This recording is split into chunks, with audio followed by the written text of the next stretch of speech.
आइए दो पंक्तियों का एक संकीर्तन और उसके बाद 5 मिनट में कथा, उसके बाद आपके सामने व्यास जी आ रहे हैं। तो 5 मिनट के लिए आप अपना मन बना लीजिए भजन, और उसके बाद पुरंजन पुरंजनी आख्यान छोटा सा, और उसके बाद व्यास जी के द्वारा आप आगे की कथा सुनाइए। कि गाते रहो और राधे राधे नाम, अरे गाते रहो तुम राधे राधे नाम, जीवन का निश्चित बंदे तेरा हो जाए कल्याण,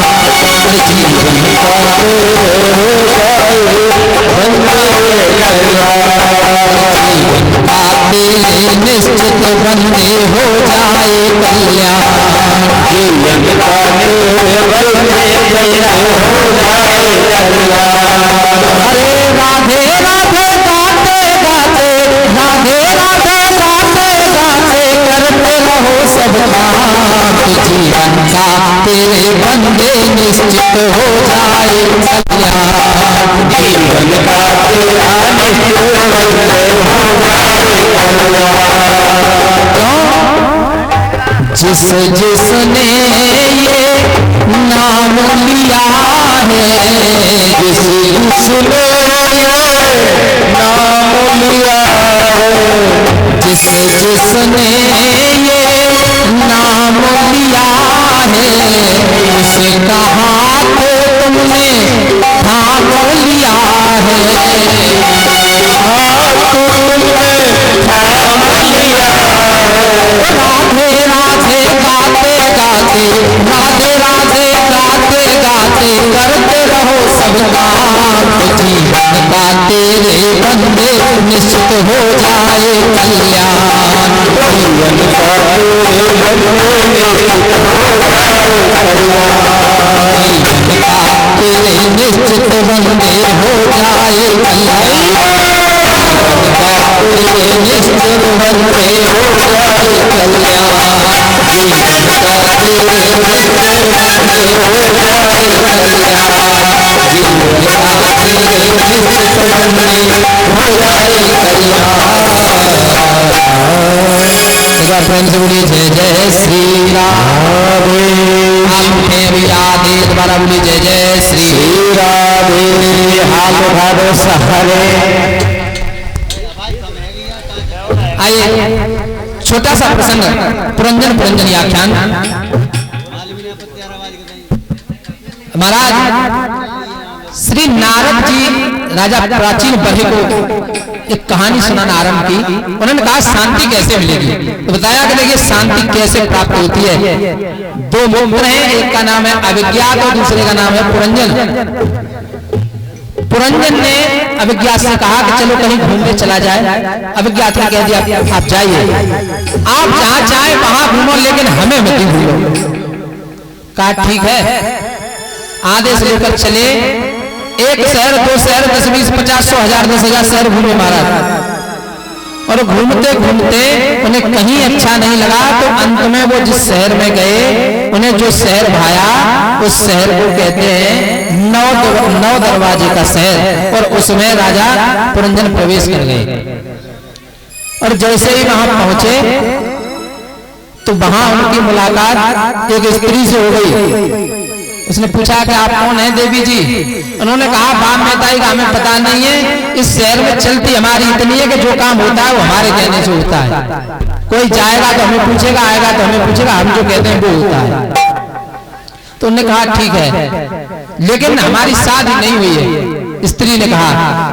तो पुरंजन ने कहा कि तो ठीक बात है, न शादी तुम्हारी हुई न हमारी। और दोनों ने वहीं पर अपनी शादी कर ली और दोनों बड़े आनंद से रहने लगे, जीवन यापन करने लगे। और समय बीतता चला गया। और जब समय बीता,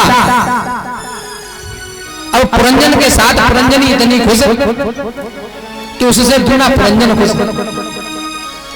अगर पुरंजनी हंसे तो पुरंजन हंसे, पुरंजनी गाए तो पुरंजन गाए, पुरंजनी नाचे तो पुरंजन नाचे। हर काम वही करे जो पुरंजनी कहे। तो पुरंजनी ने कहा कि शहर में तो सिर्फ हमारा ही दरबार है, हमारे सिवा किसी की नहीं चलती है। महाराज पुरंजन बड़े खुश, बड़े आराम से रह रहे हैं। थोड़ा समय बीता, उसी शहर में एक कन्या और रहती है जिसका नाम है जरा। वो रूपवती नहीं है, इसलिए उससे कोई विवाह नहीं करता है। बड़ी परेशान है, कोई विवाह नहीं करता है, इधर उधर भागती फिर रही है। एक बार वो पहुंची एक गंधर्व राज के पास जिनका नाम है महाराज चंद्रवेग। कहा भैया कोई हमसे शादी नहीं करता है। तो राजा चंद्रवेग हंसे, उन्होंने कहा कि बहन जी तुम्हारी सकली पे ऐसे 12 बजे तुमसे शादी करे कौन, लेकिन फिर भी तुम्हारा मन है शादी का, तो हम तुम्हें 2 टुकड़ी दे रहे हैं सेना की, एक गोरे सैनिक है और दूसरे काले सैनिक हैं। आप ले जाओ इस सेना को और जिससे जाओ उससे जबरदस्ती विवाह कर लो, जाके उसको पकड़ लो, जाके उससे विवाह कर लो। विचार बना लिया और जरा देवी अपने साथ राजा चंद्रवेग के इच्छा अनुसार दी हुई वो सेना, एक काली टुकड़ी एक गोरी टुकड़ी दोनों को लेकर पहुंच गई। वहीं उसी नगर में प्रवेश किया, नव दरवाजे वाले में, जिसमें राजा पुरंजन रहते हैं। और महाराज पुरंजन को देखकर उनका मन लालायित हो गया। उन्होंने कहा कि विवाह तो पुरंजन के ही साथ होगा, और पुरंजन को बंदी बना लिया। जितने भी उधर उधर पहरेदार रहते थे सबको काले गोरे सैनिकों ने मार मार के भगा दिया, और पुरंजन को जरा देवी ने अपने साथ ले आई।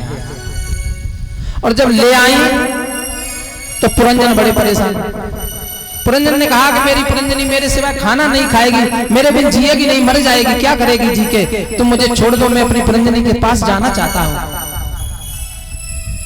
और जब कोई उपचार न चला तो राजा पुरंजन ने पुरंजनी की याद में रोते रोते अपने प्राणों को छोड़ दिया।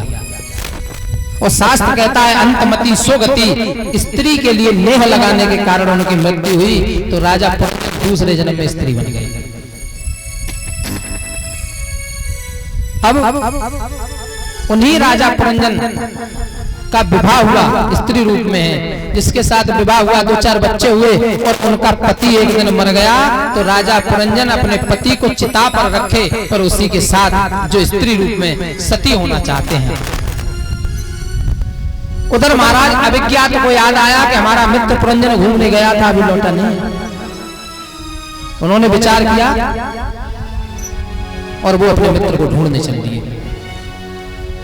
तो देखा कि एक चिता बनी हुई है, उस चिता पर आरूढ़ है पुरंजन जो स्त्री रूप में है। तो उन्होंने कहा भैया कैसे बैठे हो इस पे? उन्होंने कहा हमसे आप बात न करें, हमारे पति का देहांत हो गया, हम इसके साथ सती होना चाहते हैं। इस सती हो गए का सता?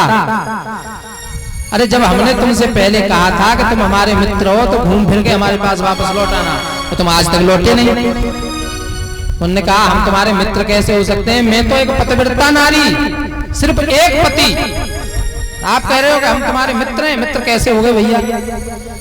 तो महाराज अभिज्ञात ने उनको स्मरण कराया, और स्मरण करते ही सारी पुरानी बातें याद आई, और अभिज्ञात लोग अपने साथ लेकर के अभिज्ञात और पुरंजन अपनी पुरी को वापस चले गए। अब नारद जी ने राजा प्राचीन रही से कहा ये भैया कथा समझ में आई, कैसी लगी? कहा कथा तो बहुत अच्छी लगी, लेकिन ये बात समझ में नहीं आई कि ये पुरंजनी कौन थी, ये चंद्रवेग क्या, ये हमारी बात कथा बड़ी अच्छी लगी पर समझ में कुछ नहीं पड़ा। तो कहा कि सुनो, अभिज्ञात है वो कोई और नहीं, वो परमात्मा है, और जो पुरंजन है वो ये जीवात्मा है।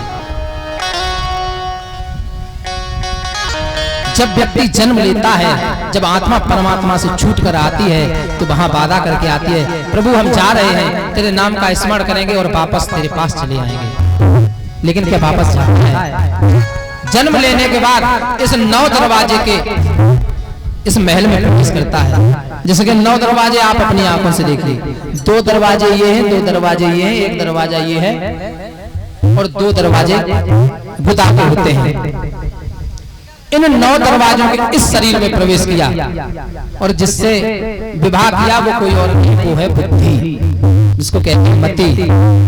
और जो मति जो करती है वही व्यक्ति करता है। अगर उसके मन में आए कि कथा हो रही है, चलो थोड़ा सा हम भी सुनाएं, तो सुनने आगे, बुद्धि ने कहा तो आगे, और अगर बुद्धि ने मना कर दिया तो व्यक्ति आएगा नहीं। तो जो बुद्धि है वही पुरंजनी है, और जो जीवात्मा जिस शरीर में प्रवेश किए है, ये वो 9 दरवाजे की पूरी वही शहर है, और जो इसमें जो आत्मा है वो राजा पुरंजन है। बहुत से शहरों में घूम घूम कर लौटे, तो वो बहुत से शहर कोई और नहीं, 84 दुनिया है। व्यक्ति हर जगह भटकता हुआ आता है, लेकिन उसे रहने को सबसे अच्छी अगर कोई जगह मिलती है, अभी मैंने आपको प्रसंग में सुनाया था, नर्तन समन की सबसे सुंदर देह जो मानव की ये शरीर, मानव रूपी शरीर है, इस 9 दरवाजे के शरीर में प्रवेश करता है। अब जो दूसरी स्त्री है जिसका नाम है जरा देवी, जिसने पुरंजन से जबरदस्ती शादी की। जरा कहते हैं बुढ़ापे को, तो कोई ये चाहता नहीं कि मुझ पे बुढ़ापा आ जाए, लेकिन वो जरा देवी उनसे जबरदस्ती विवाह कर लेती है। और जो काले और गोरे सैनिक हैं, ये कोई और नहीं, जो काले सैनिक हैं वो रात हैं, और जो गोरे सैनिक हैं वो दिन हैं। ये दोनों जब प्रहार करते हैं, तो जितने भी हमारे राजा पुरंजन की जो पुरी में जितने भी पहरेदार हैं, वो पहरेदार कौन है? ये पुरी है, अंदर राजा पुरंजन है, और जो पहरेदार है वो आंख है, कान है, मुंह है। तो जब प्रहार होता है तो आंख देखना बंद कर देती है, कान सुनना बंद कर देते हैं, नाक सुगंध लेना बंद कर देती है। ये सारे पहरेदार धीरे धीरे सब मारे जाते हैं, और एक दिन जरा देवी के द्वारा तुम पकड़े जाते हो। उस समय उसका भाई जो होता है, जिसको कहते हैं काल चक्र, वही चंडवेग प्रचंड वेग से आकर तुमको ले जाता है। यही मानवपुरी है, और संसार में व्यक्ति ने अगर जन्म लिया है तो भगवान के भरोसे ही जीना चाहिए।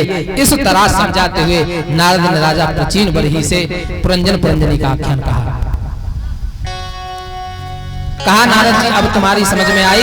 नारद जी ने तो कहा प्राचीन बरही ने, स्वामी सब बात समझ में आई, और एक एक बात इतनी अच्छी लगी कि जिसकी व्याख्या करना मेरे लिए उचित नहीं।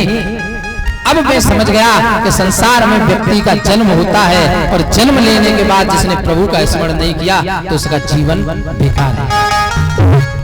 आइए अब इसके बाद एक भजन, और उसके बाद आपके सामने व्यास जी और श्याम चंदा